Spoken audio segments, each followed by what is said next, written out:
To access the trade log, simply select My Trades from the left-hand navigation menu. Once inside, you will find a complete historical list of all your trades, displayed in table format. The table can be sorted by trade ID number using the ID column. You can also filter by any other column header. In text fields, just type a word or part of one. For example, entering SPY will show only trades on that underlying. In other fields, filtering works by selecting available values. For example, you can filter by status to display only open trades or only closed ones. In the upper right corner, you will find three main action buttons. Add Trade lets you create a new trade from scratch, but we will cover that feature in a dedicated video later on.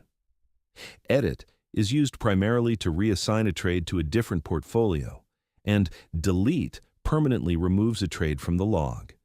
Because this action cannot be undone, the platform will ask for confirmation before proceeding.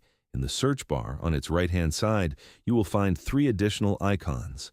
The first, with a blinking colored indicator, shows the market data connection status and the price update frequency, which may vary depending on your subscription plan.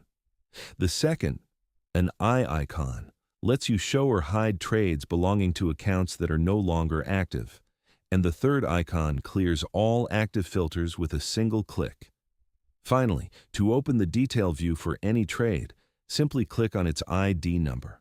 We will explore that view in depth in a later video.